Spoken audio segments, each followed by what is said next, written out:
नमस्कार, मी श्वेता अंकले. तरुण भारतच्या न्यूज बुलेटिन मध्ये आपल्या सर्वांचे स्वागत. आता पाहूया ठळक घडामोडी. पंतप्रधान नरेंद्र मोदी यांनी रविवारी मन की बात रेडिओ शोच्या 116व्या भागामध्ये स्वामी विवेकानंदांची 162वी जयंती, एनसीसी डे, गयाना यात्रा, लायब्ररी यासारख्या मुद्द्यांवर भाष्य केले. 2025 हा स्वामी विवेकानंदांची 162वी जयंती म्हणून साजरी केली जाईल आणि ती विशेष पद्धतीने साजरी करण्याची तयारी सुरू आहे. स्वामी विवेकानंदांच्या जयंतीनिमित्त 11-12 जानेवारी रोजी भारत मंडपम, दिल्ली येथे तरुण विचारांचा महाकुंभ आयोजित केला जाईल. त्याला developed India young leaders dialogue असं नाव देण्यात आलं आहे. अशा 1 लाख नवीन तरुणांना देशातील राजकारणाशी जोडण्यासाठी विशेष मोहीम ही राबवण्यात येणार आहे. बेळगावसह कर्नाटकातील विविध कारागृहांमध्ये जन्मठेपेची शिक्षा भोगत असणाऱ्या एकूण 55 कैद्यांना मुक्त करण्याचा निर्णय घेण्यात आलाय. बेळगावातील हिंडलगा कारागृहातील 9 कैद्यांचा त्यामध्ये समावेश आहे. याविषयी केंद्रीय गृह मंत्रालय आणि राज्यपालांकडे प्रस्ताव पाठवण्यात आला असून मंजुरीनंतर कैद्यांना सोडण्यात येणार आहे. विविध आरोपांमुळे शिक्षा भोगत असणाऱ्या कैद्यांची चांगली वर्तणूक विचारात घेऊन त्यांना शिक्षेतून मुक्त करण्याची तरतूद कायद्यामध्ये आहे. त्या आधारे कैद्यांना सोडले जाते. याआधी 10 जुलै रोजी 77 कैद्यांना सोडण्यात आलं होतं. आतापर्यंत वर्षातून 2 वेळा कैद्यांना सोडण्यात येत होते, पण काही दिवसांपूर्वी सर्वोच्च न्यायालयाने दिलेल्या निर्देशानुसार वर्षातून 3 वेळा कैद्यांना सोडलं जातं. गेल्या 2015 पासून आतापर्यंत 2221 कैद्यांना सोडण्यात आलं आहे. आता 55 कैद्यांना शिक्षेतून मुक्त करण्याची प्रक्रिया सुरू झाली आहे. रेल्वे रूळ ओलांडताना रेल्वेखाली सापडून अनोळखी युवकाचा मृत्यू झालाय.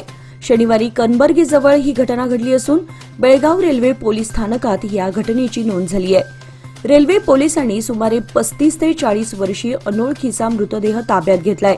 त्याच्या चेहऱ्याचा पूर्णतः चेंदामेंदा झाला आहे. त्याची ओळख पटवण्यासाठी प्रयत्न करण्यात येत आहेत. 5 फूट 8 इंच उंची, अंगाने सुदृढ, गोल चेहरा, काळसर वर्ण असं त्याचं वर्णन असून त्याने आपल्या डाव्या पायामध्ये काळा दोरा बांधला आहे. या अनोळखी युवकाने आपल्या अंगावर गुलाबी हाफ टी शर्ट, हिरवी नाईट पॅन्ट परिधान केली होती. यमकनमर्डी पोलीस स्थानकाच्या कार्यक्षेत्रात झालेल्या चोरी प्रकरणी दादबानहट्टी येथील त्रिकुटाला अटक करण्यात आला आहे. यमकनमर्डी पोलिसांनी ही कारवाई केली असून त्यांच्या जवळून 55 ग्रॅम सोन्याचे दागिने जप्त करण्यात आलेत. बसमध्ये प्रवास करणाऱ्या महिलेच्या बॅगमधील दागिने पळवल्या प्रकरणाचाही छडा लावण्यात आला आहे. तर इस्लामपूर येथील एका चोरी प्रकरणाचा तपास लावण्यात आलाय. यमकनमर्डीचे पोलीस निरीक्षक जावेद मुशापुरी व त्यांच्या सहकाऱ्यांनी 3 जणांच्या मुसक्यावरून चोरी प्रकरणातील दागिने जप्त केलेत. लक्ष्मीकांत कृष्णप्पा बेडरहट्टी, वय 19, मूळचा राहणार बेडरहट्टी, सध्या राहणार दादबानहट्टी.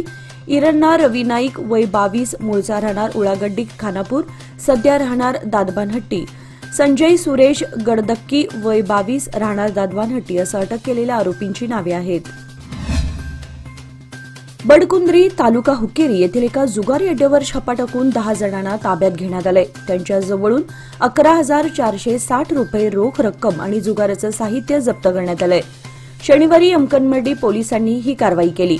अज्जप्पा सिद्धप्पा भट्टेगौड, राहणार के यल्लापूर, रुद्राप्पा बसवाणी बोमण्णावर, राहणार हगेदाळ, सुरेश बसाप्पा मगेणावर, इसाक मक्तुबसाब नदाफ, परसप्पा सातप्पा मगेणावर, बाळाप्पा मर्याप्पा मगेणावर, बसाप्पा लक्ष्मण माळगी, अशोक गुरुवप्पा पुजेरी, परसाप्पा भीमाप्पा दासनट्टी, सर्व राहणार करगुप्पी, लक्ष्मण सत्याप्पा हंचिनमणी, राहणार करीकट्टी अशी त्यांची नावे आहेत.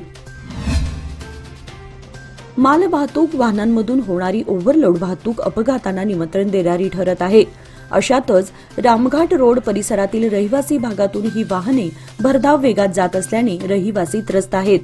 परंतु तक्रार करून देखील कारवाईकडे अर्थपूर्ण दुर्लक्ष होत असल्याचा आरोप होत आहे. बेळगुंदी बेनकनहळ्ळी परिसरातून मोठ्या प्रमाणात जड अवजड वाहनांची वाहतूक वाढली आहे. त्यामध्ये माती वाहतूक करणाऱ्या वाहनांचा सर्वाधिक समावेश आहे. मात्र ही वाहतूक करताना डंपरमधून क्षमतेपेक्षा जास्त माल भरला जातोय. शिवाय नियमांचं उल्लंघन करून वाहतूक केली जाणारी माती, दगड बंदिस्त करण्याकडेही दुर्लक्ष होत आहे. गृह बांधणीतील नाविन्यपूर्ण साहित्य उपलब्ध असणारे तरुण भारत पुरस्कृत रोटरी क्लब ऑफ वेणुग्राम व कन्सल्टिंग सिव्हिल इंजिनियर्स असोसिएशन आयोजित घरकुल प्रदर्शनाला नागरिकांचा तुफान प्रतिसाद मिळाला. गृहनिर्माण क्षेत्रातील नवीन साहित्य व त्यांची माहिती जाणून घेण्यासाठी स्टॉलवर झुंबड उडाली होती. यामुळे स्टॉल धारकांमधूनही समाधान व्यक्त करण्यात आले. बेळगावच्या सिपेड मैदानावर घरकुल 2024 प्रदर्शन आयोजित करण्यात आलं आहे. मंगळवार दिनांक 26 नोव्हेंबरपर्यंत प्रदर्शन सुरू असणार आहे. मॉड्युलर डोअर व wood, sanitary fitting, automation, water purifier, real estate, furniture, building material, plywood, hardware, tiles यासह इतर साहित्य प्रदर्शनामध्ये एकाच ठिकाणी पाहता येत आहे. तरुण भारत प्रेझेंट्स घरकुल real estate and construction material exhibition 2024 the 11th edition. Organized by Rotary Club of Venugram Belgaum and Consulting Civil Engineers Association Belgaum with diamond sponsorship Priya Shakti Steels. Yes, it's a golden opportunity. Join this mega event and reach thousands of people in Belgaum and its surrounding areas for greater public relations, exposure and impact. At Sipeed Ground, Belgaum from 21st to 26th November 2024.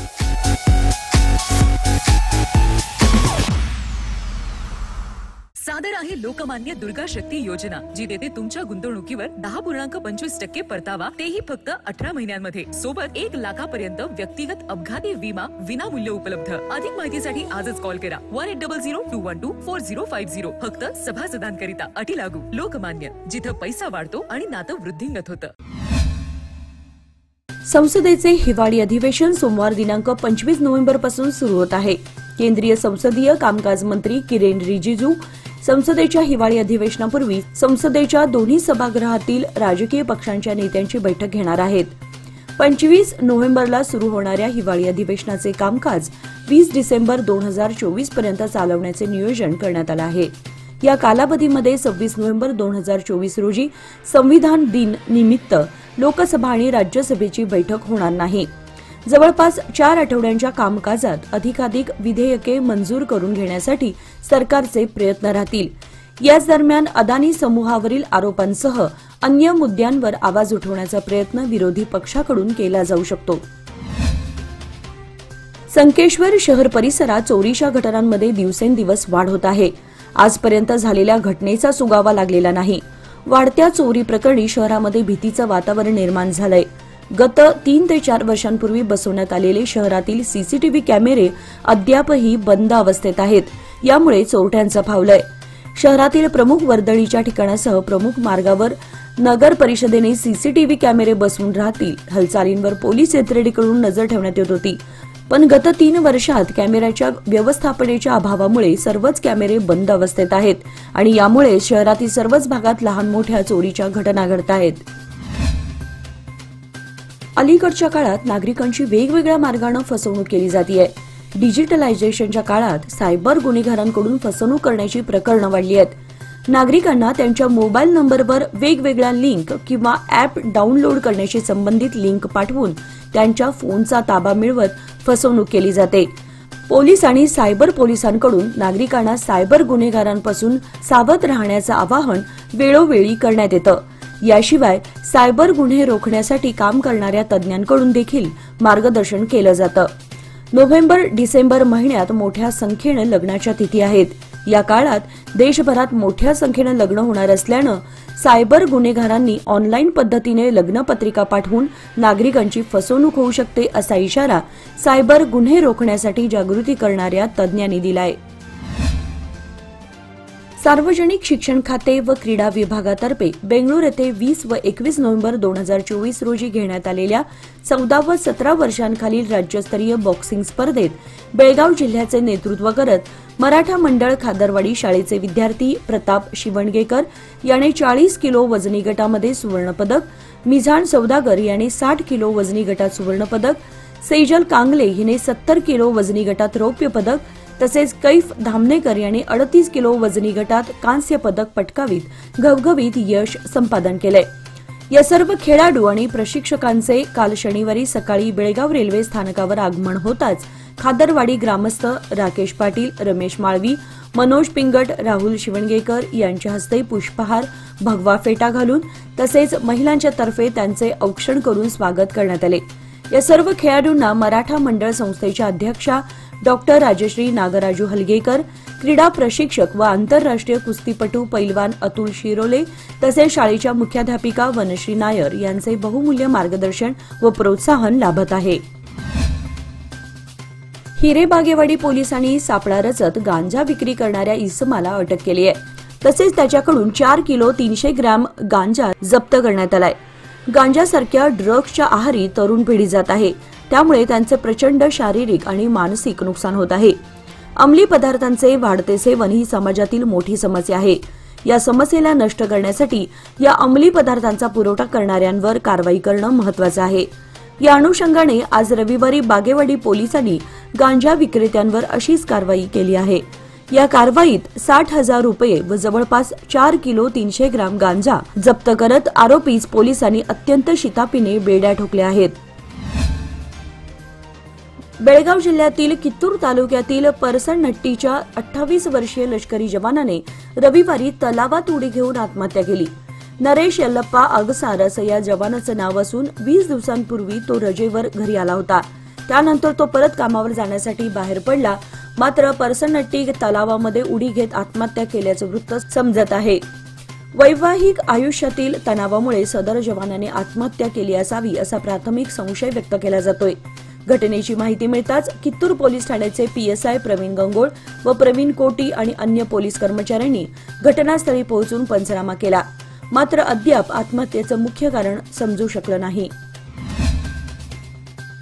Jammu Kashmir सोबतच हिमाचल प्रदेश आणि लडाखमध्येही बर्फवृष्टी सुरू झाली आहे। हिमाचलमधील कुल्लू जिल्ह्यातील Rohtang pass आणि अटल बोगद्याजवळ रविवारी बर्फवृष्टी झाली। पंजाब, हरियाणा, हिमाचल प्रदेश, मध्य प्रदेश, राजस्थान, बिहार, उत्तर प्रदेश आणि दिल्ली या 8 राज्यांमध्ये दाट धुके पडण्याची शक्यताही हवामान खात्याने वर्तवली आहे। बेळगाव जिल्ह्यातील सीमावर्ती गावातील लोकांना जिल्हा केंद्राला येण्यासाठी 150 ते 200 किलोमीटर दूरचा प्रवास करावा लागतो। पूर्वीपासूनच सीमा भाग म्हणून दुर्लक्षित असलेल्या जनतेला जिल्हा केंद्र हे भौतिक अंतराने इतकेच नव्हे तर भावनिकदृष्ट्याही खूपच दूर झाला आहे। प्रशासन चालवणाऱ्यांसमोरही हा एक मोठा प्रश्न आहे। याला उपाय म्हणजे बेळगाव जिल्ह्याचं विभाजन करून छोटे व सुंदर जिल्हे निर्माण करण्याची जाणीव होऊन बेळगाव जिल्ह्याचे त्रिभाजन करण्यात यावे अशी मागणी अनेक वर्षांपासून समोर येत आहे। बेळगाव येथे होणाऱ्या हिवाळी अधिवेशनात बेळगाव जिल्ह्याचे त्रिभाजन करून चिक्कोडी व गोकाक अशा नव्या जिल्ह्यांची घोषणा व्हावी ही चिक्कोडी भागातील नागरिकांची अपेक्षा आहे। याचबरोबर आजचे बातमीपत्र इथे संपले। अधिक माहिती आणि ताज्या घडामोडींसाठी पाहत रहा तरुण भारत न्यूज चॅनल। तसेच आमच्या चॅनलला लाईक, शेअर आणि सबस्क्राईब करायला विसरू नका आणि विश्वासार्ह बातम्यांसाठी दररोज वाचा दैनिक तरुण भारत। धन्यवाद।